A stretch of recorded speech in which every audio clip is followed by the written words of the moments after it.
Hey, what's up, everybody? You know what it is. It's your boy, Will.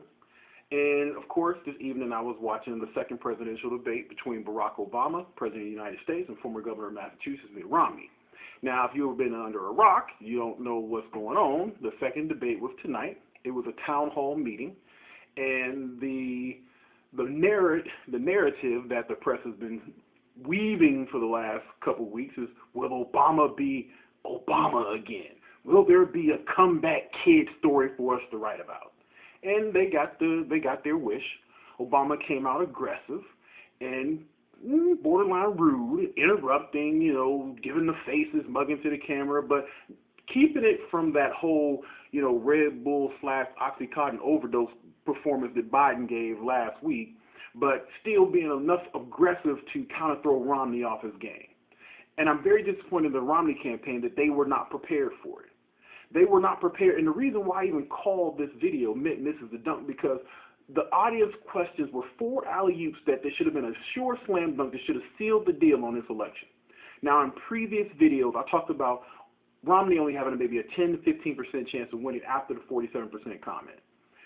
The press took that red meat like a rabid dog and just went after Romney. They've been salivating for the president to continue the attack that they have been helping him deliver to the Romney campaign over the last few weeks.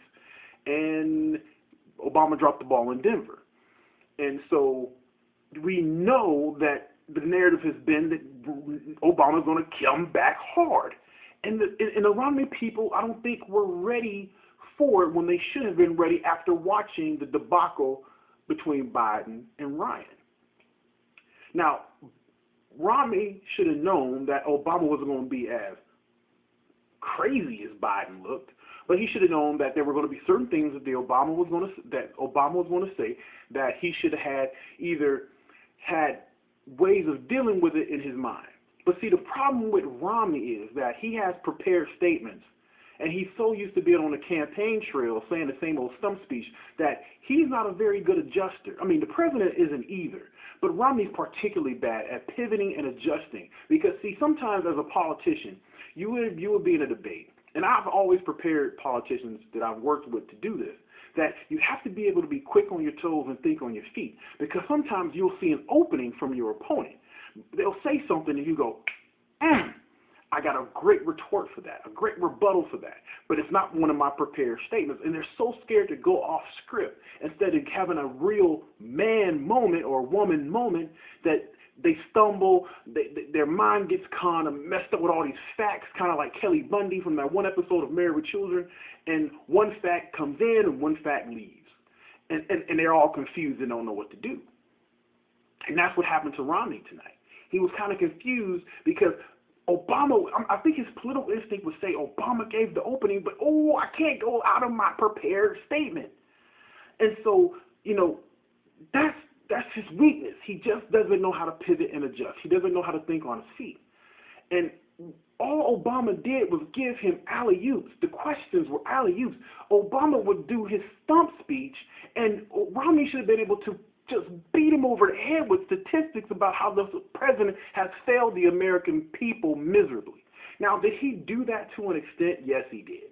He did kind of, throw a couple jabs out there, maybe got a gut punch or two, but not to the point where it would have sealed the deal like this debate should have done. Obama had nothing left to work with, nothing but sad statistics to show that he's a failed president. And I don't understand how the Romney people with their 6-figure salaries and their Ivy League educations can drop the ball and not prepare. I mean, a senator like Portman, who I've met on occasion, who cannot get it together and show Romney what he needed to do and really give a realistic,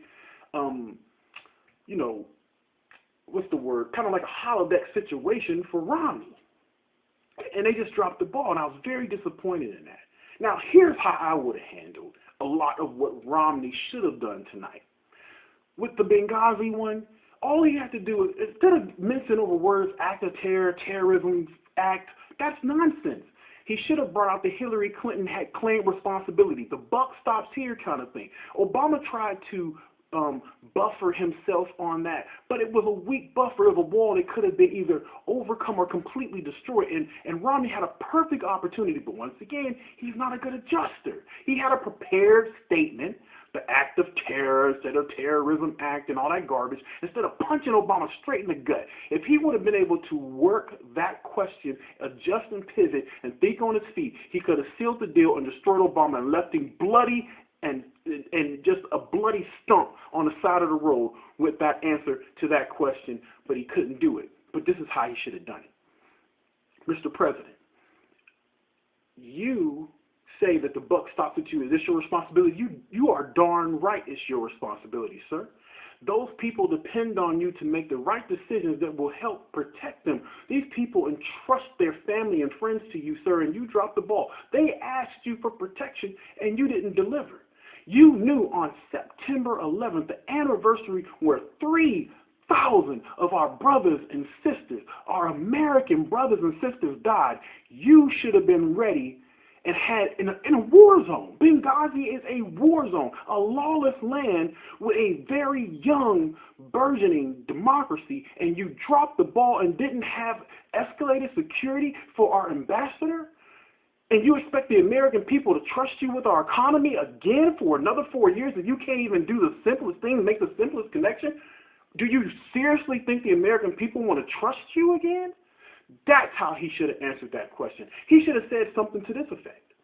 You mean to tell me that you have all these people out there, whether it's you or your campaign, to send people out there to talk about this spontaneous demonstration? Well, what happened, sir? Did they come over to the consulate and say, you know what?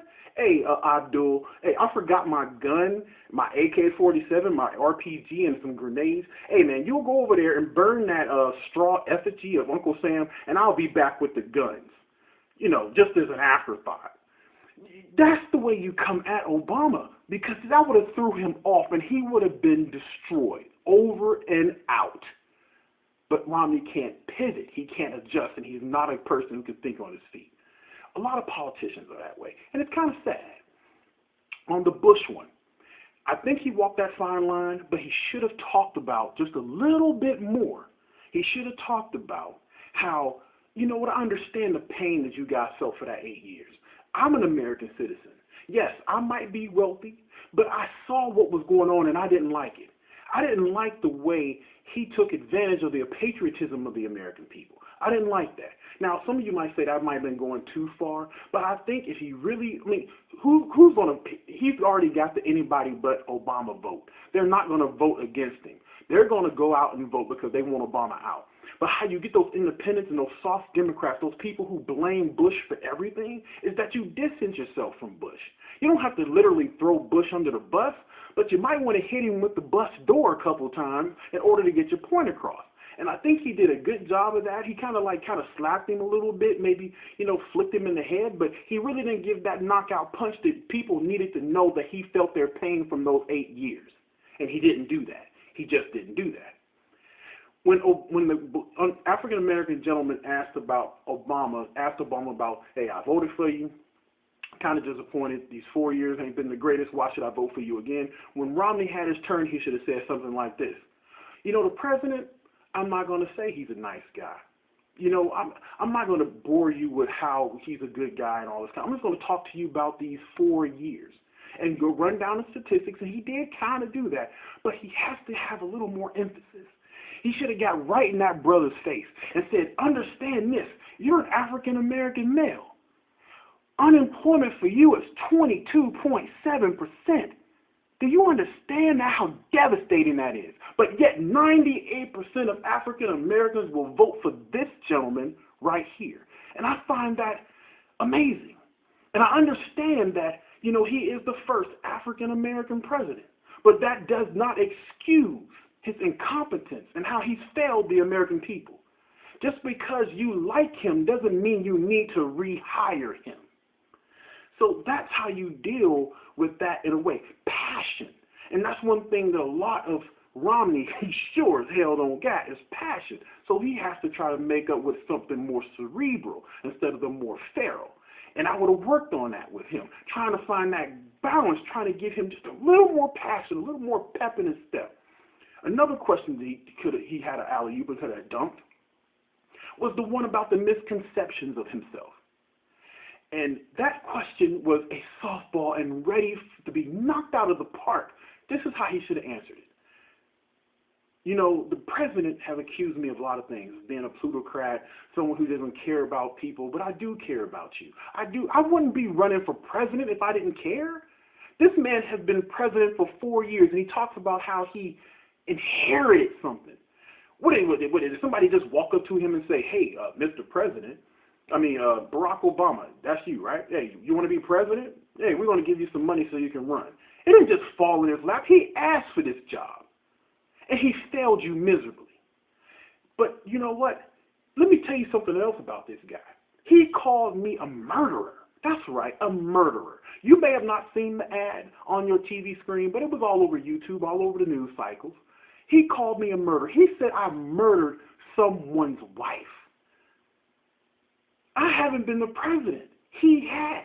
If anybody has hurt the American people, it's Barack Obama. 23 million people out of work. 23, let me say that again to you. 23 million out of work. 43 months of 8.1 or higher unemployment. And this president said he's a good president, that he's fighting for the middle class. I'll let you be the judge of that after what I just said. See, those are the things that you do. He just ain't that good. Neither one of them are that good. And it's kind of sad that we got to choose the lesser of two evils. But we already know we're going to get Obama, so, hey, that's why I'm for Romney. Now, Romney's a bust, and he makes it for 4 years, and he doesn't do what he said. We're going to throw that bum out, too. That's the greatest thing about our country, is that we can throw bums out without firing one shot. So if he don't get it, we'll throw him out, too. That's why I'm an independent conservative. Because if he doesn't do something for the American people, the whole Democrat, Republican, Green Party, Martian Party, I don't care, you get thrown out. The debate tonight was not a loser for Romney. And it totally wasn't automatically a winner for Obama.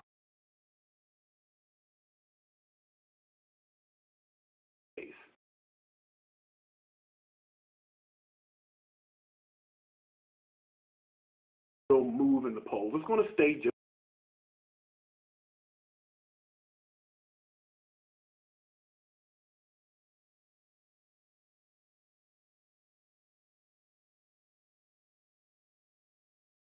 And I guarantee you, the only people who really tuned in for this one and the one with Biden and Ryan was the people who wanted to see Obama. Those people who felt dejected after the first debate.